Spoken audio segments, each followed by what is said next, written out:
Hello and welcome to this video. In this video I'm going to share 11 tips that would help landlords who are managing their own properties. Okay, I am a landlord. I know what it takes to actually manage properties. So I've started my property investment journey for literally from zero to building a multi-million-pound property portfolio. I am a landlord. I know exactly what it takes to manage your own property yourself, to ensure that you're not having trouble with the legal system or with your tenants. Before we get going, if you like this video or any of my videos, hit the like button below, subscribe to our channels for more amazing tutorials. Let's get to it. As a landlord, we have lots of things that we are responsible for. We're responsible from every year certification of the property, meaning having your gas certificates done, repairing the boilers, repairing anything that needs to be repaired within the property, obviously ensuring all the electrical stuff are working and ensuring the property is habitable, which is very important. I know sometimes could be overwhelming, it could be really hard or stressful for us to be able to do all this stuff, especially if we're having difficulty accessing the property. So in this video that I'm going to share, what are the things that are not so obvious that we need to be thinking about when we're renting our properties, especially if we're managing it ourselves. Otherwise we will get burned and we will attract the wrong people in our properties that will literally give us nightmare and end up losing us lots of money from our investment. One of the first things we need to look at basically is contract. Your contract are very important. We need to ensure our contract are compliant, meaning the contract is a legitimate and valuable contract that can stand in court. Okay, and it has everything in writing within that contract. If you're going to increase your rent, you need to ensure you include that. If you're going to do repairs into the property, make sure you include whatever it is, ensure that it's included in that contract, because once it's in that contract, the tenant would read it, they know what they're getting into, and you know what you're doing, and there won't be any problems. I've seen people having contracts that are not really solidified and they're having problems with, and again, I've got burned with that as well. When I started, I had contracts that are not really contract that literally form a part of a legal binding contract. I really struggle with that, so I'm learning. I'm literally sharing that based on my experience. So make sure whatever you do, you have proper written contract that is literally compliance to the rules and regulations within your investment area. And again, some councils are different, some towns and cities are different, or some part of the UK is also different. For example, Wales, they have different requirements. Scotland have different requirements, Northern Ireland have different requirements, and then obviously England also may have different requirements as well. So very important to ensure your contract is compliant to wherever your property is situated. Very important.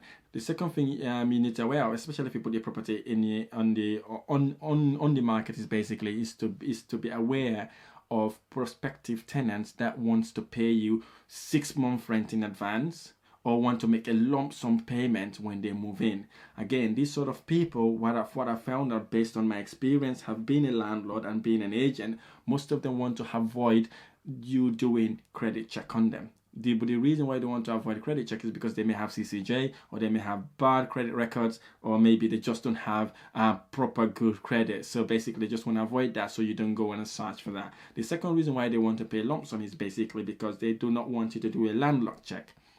A landlord check is when you check how they've lived in a previous house with a previous landlord or a previous agent. Again, they want to pay that lump sum so you don't know, so you don't go back and do a bit of due diligence to find out why they've moved out, how they've looked after that property, etc. So again, vitally important, when we do our referencing, we don't go for the current landlords, we go for the previous landlords to the current landlord, because current landlord, if they're having problem with that tenant, they're some sort of inclined to give them a good reference, so they want them to move out of the house. So again, I don't go for that sort of landlord. I go for the landlord previous to the current landlord, because that landlord's got nothing to lose and got nothing to gain. They can usually give us a better sort of reference for the tenants that we are looking into. Again, why they would want to pay lump sum is basically they don't want to do employment check. Okay, they may not be working and they don't want you to know, especially if you have a clause in your mortgage that you're looking for professional families. You don't want to rent it to people who are benefiting. Again,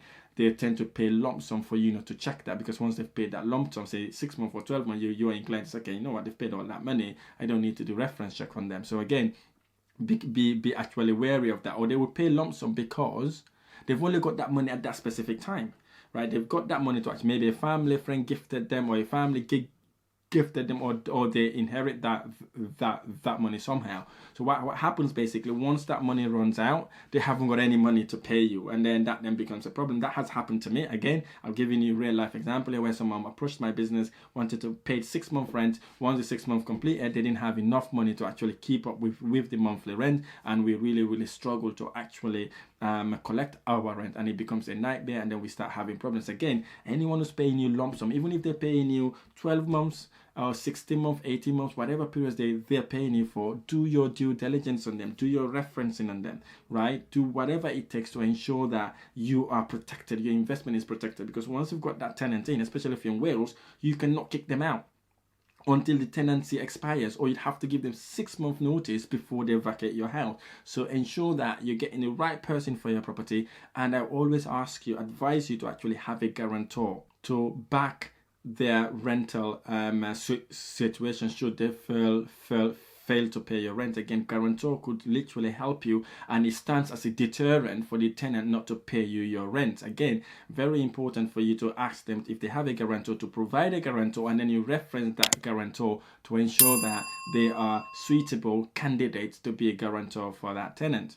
And also, before they move into a house, vitally important for you to ask them about their self and their situation before even the viewings. They could be asking them if they're working, whether it's full-time or part-time, how much their salary is, right? And also what sort of job that they're doing, how many people will be living in the property, and then how soon they want to move in, and all that little things. All that due diligence helps you understand whether that person is suitable for your property or not, because the way the laws are going right now, basically have to ensure that you've got the right person to the right property. And again, I'm not saying discriminate, but make sure you do your due diligence to ensure that you've got the right person for your property, because once they're in, it's difficult to actually kick them out. And the one of the things you need to also aware of, I know lots of landlords some landlords are doing this actually. If they pay you a deposit, protect the deposit. Right?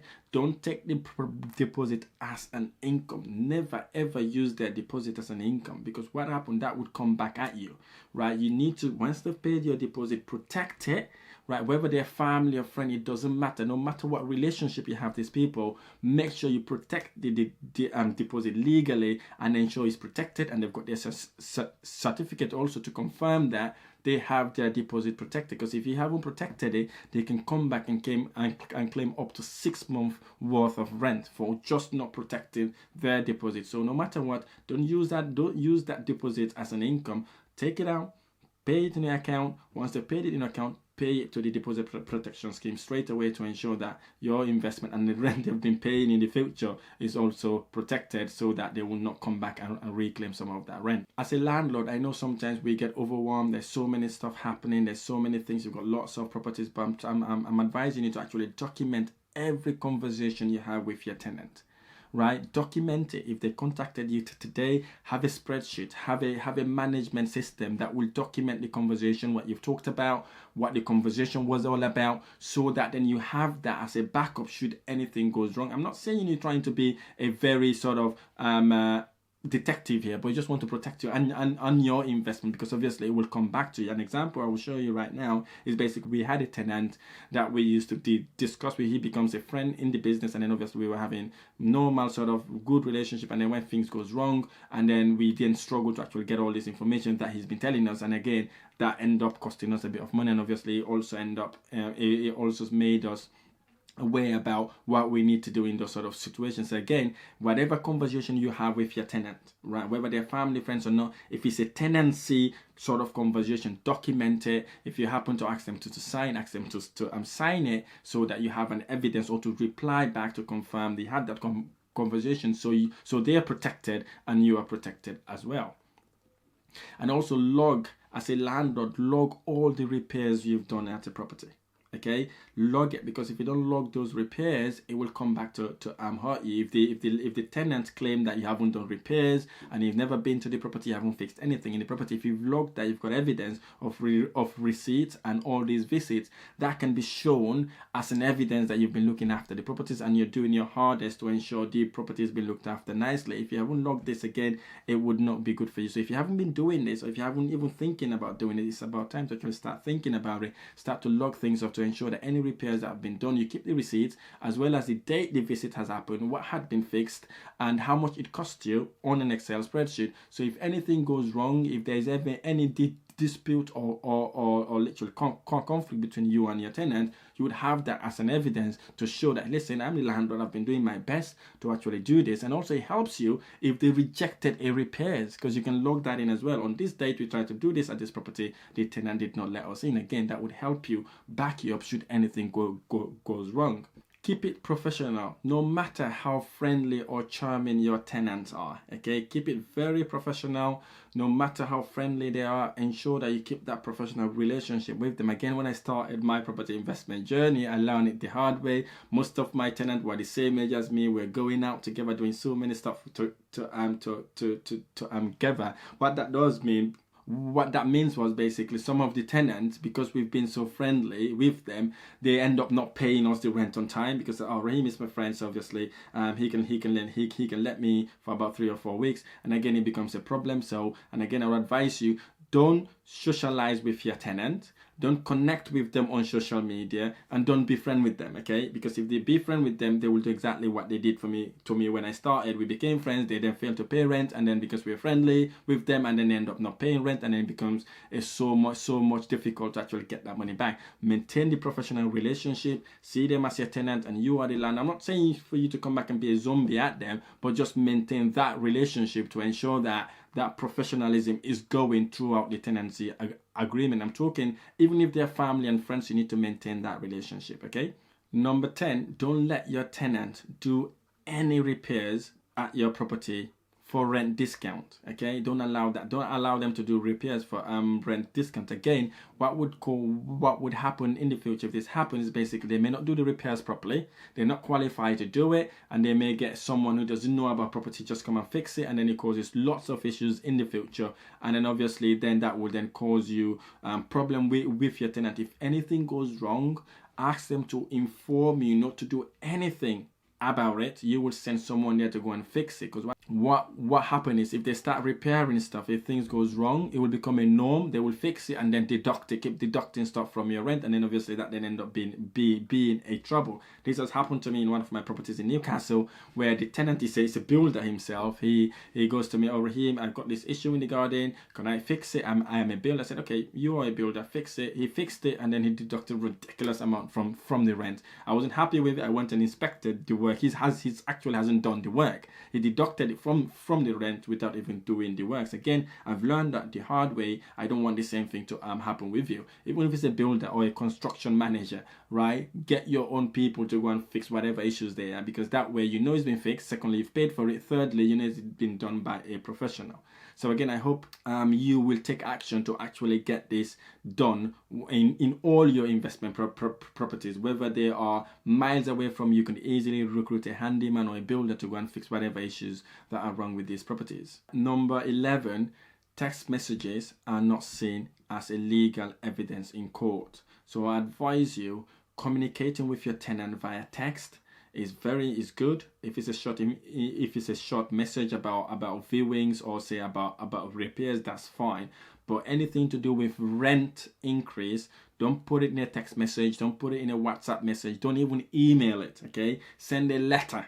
A letter is what is legally binding when it comes to court. That is a proper legal document that you could show as an evidence to say you've informed the tenant about the rent increase. Never ever send a text message, never send a WhatsApp message, never send an email. Send an actual letter, post it with a tracking number on it for you to know even they've received it and signed for it. That way that you can use that as an evidence in court if anything goes wrong. Again, these are the things you need to consider when you're managing your own investment properties, because obviously you want to ensure that your rent is protected, especially if you've got a mortgage and you've got investors that you are working with to allow this sort of things to happen. So I really hope this video has been helpful. If this video has been helpful, hit the like button below, subscribe to our channels for more of these amazing tutorials.